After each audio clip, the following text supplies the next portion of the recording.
JJ the CPA here. Should you still wait to file for PPP forgiveness in light of the off the press IRS revenue ruling 2020-27? So I'll put a link to the video that I just went over, this new revenue ruling, talking about that the tax adjustment for PPP has to be in 2020. So check out that video. I also have links in this other video as it relates to the revenue ruling and the IRS notice. Now, if you just heard that there's a tax adjustment and you've not been familiar with that, then check out the link to the playlist that I have about PPP tax effects. The short answer is no. We should still wait to apply. That will be my advice to my clients. Now, you could say, well, JJ, the reason you were telling us to hold was so that if we submitted our PPP forgiveness application in 2021 and got forgiveness in 2021, you thought maybe, pure speculation, I made it clear it was speculation, you thought at the time, JJ, that maybe we could take the forgiveness adjustment for PPP in 2021, meeting those two factors. Revenue ruling 2020-27 definitely makes it clear, because it was unclear before. It was not addressed in IRS Notice 2020-32 that we got months ago. But that revenue ruling made it clear. It doesn't matter what year you apply for forgiveness or receive forgiveness, you will make the adjustment in 2020. So it's then that reasoning for waiting is no longer there. So JJ, why are you still recommending that we wait? 3 reasons. Okay, so I know that the one related to picking the year, we don't have to worry about anymore. IRS clarified that. Now you should absolutely now take into account this for year-end tax planning. So with that being said, I also have a number of videos related to this in that playlist that I'm giving you related to the tax. The 3 reasons to still wait. Number 1, Congress may still do automatic forgiveness, blanket forgiveness. Number 2, the banks are still waiting for additional information, waiting for the next stimulus to even take PPP forgiveness applications. And we're still potentially seeing new information come out from the SBA that's making it easier, which just still seems like there's not a complete picture for us just yet. And the third is Congress may override the IRS with their IRS Notice 2020-32 that came out months ago, and the revenue ruling that just came out hours ago here on November 18th, Revenue Ruling 2020-27. The Congress may override that. Congress is the one that can override that. The CARES Act made it clear that this is not income when you get PPP and it's later forgiven. It's not income.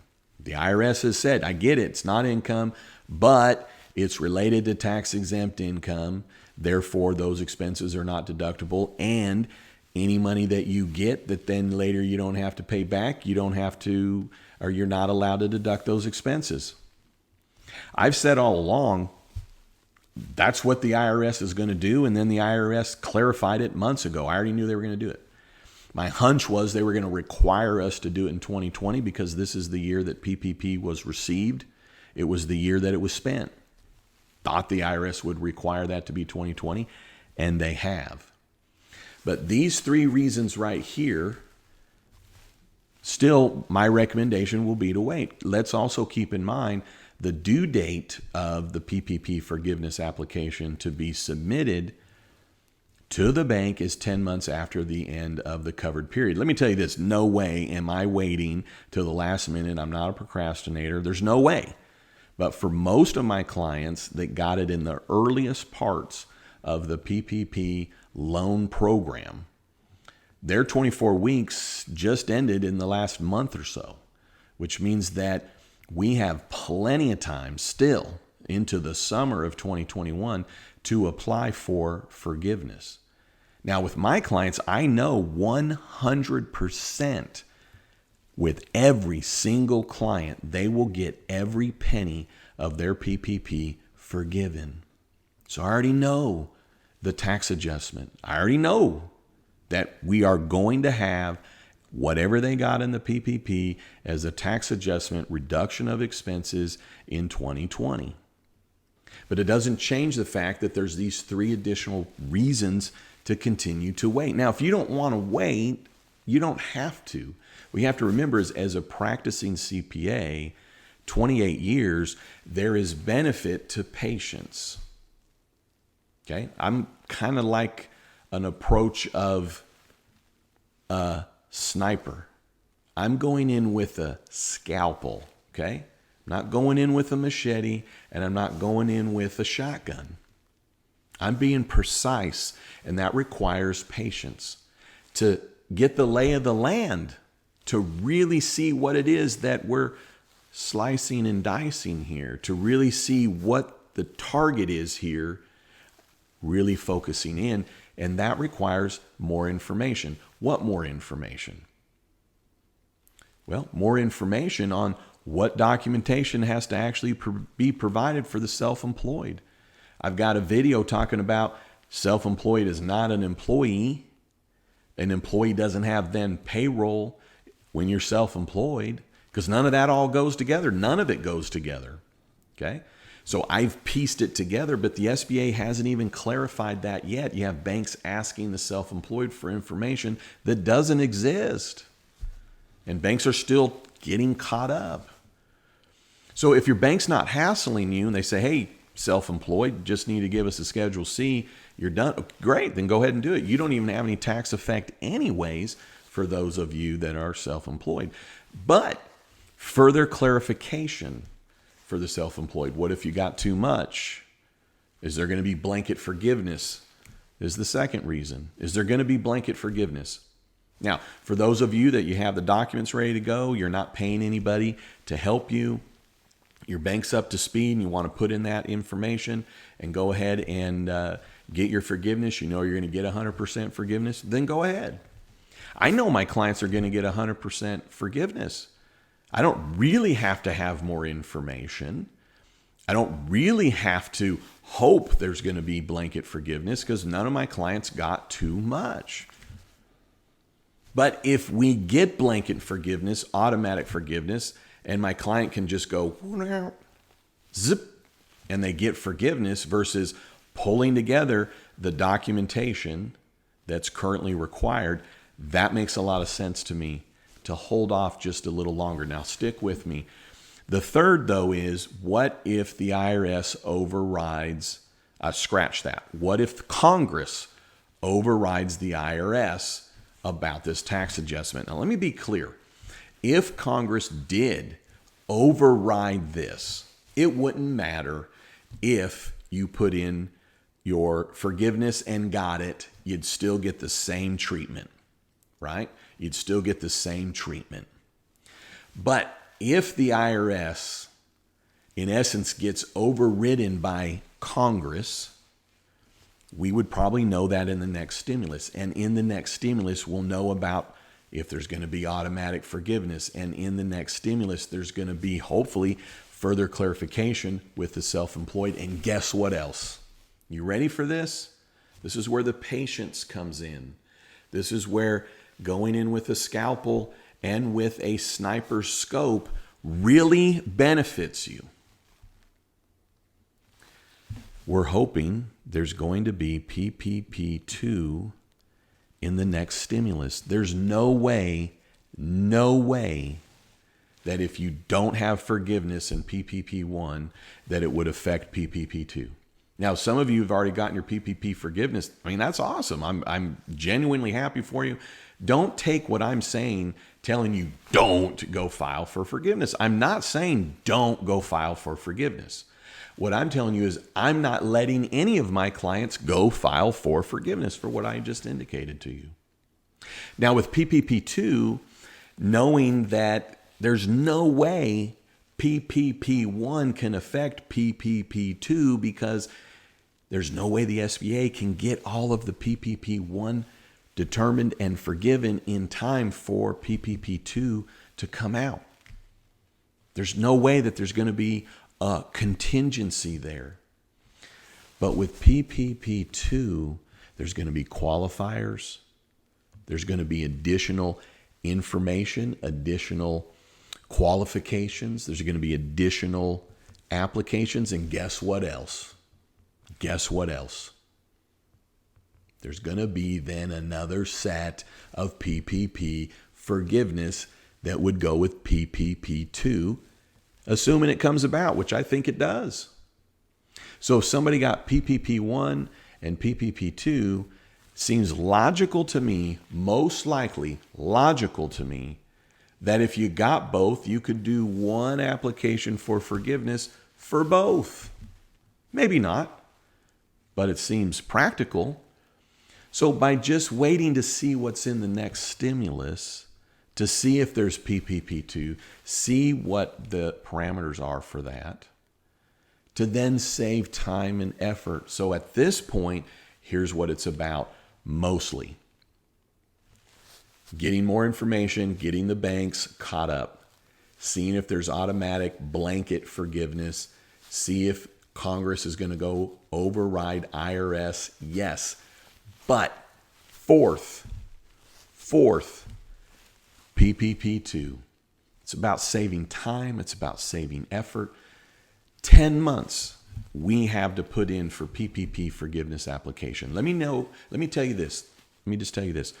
Well, JJ, just lay it out for us. When is it going to be time to file for forgiveness? Well, first of all, no later than 10 months from the end of your covered period.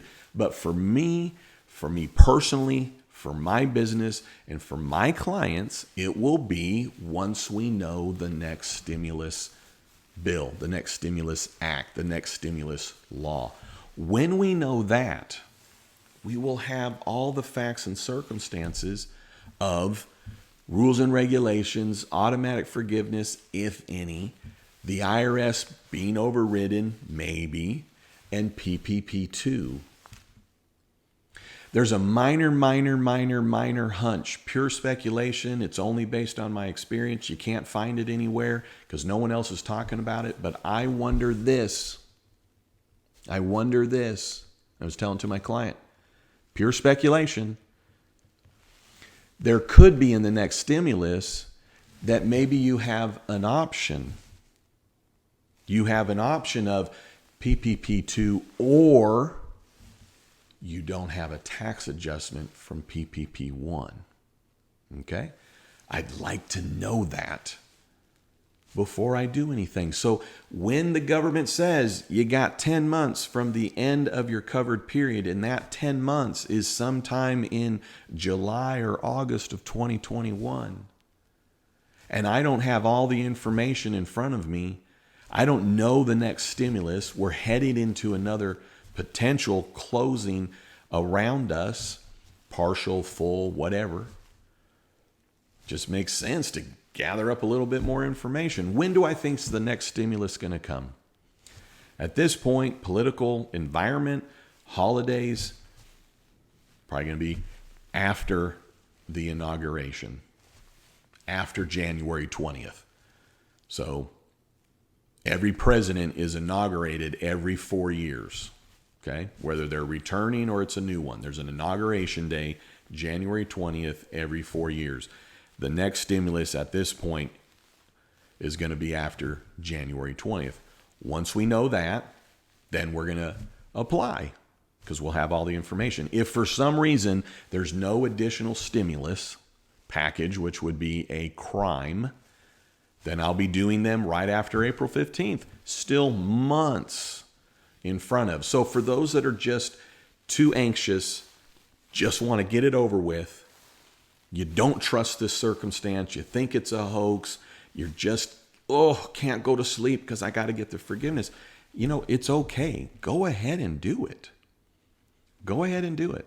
every client I've had that discussion with, which has been far and few between, I've just talked them off the ledge and say, hey, listen, let's just get a little bit more information. So we were waiting. One of the reasons we were waiting was, could we have it be a tax adjustment in 2021?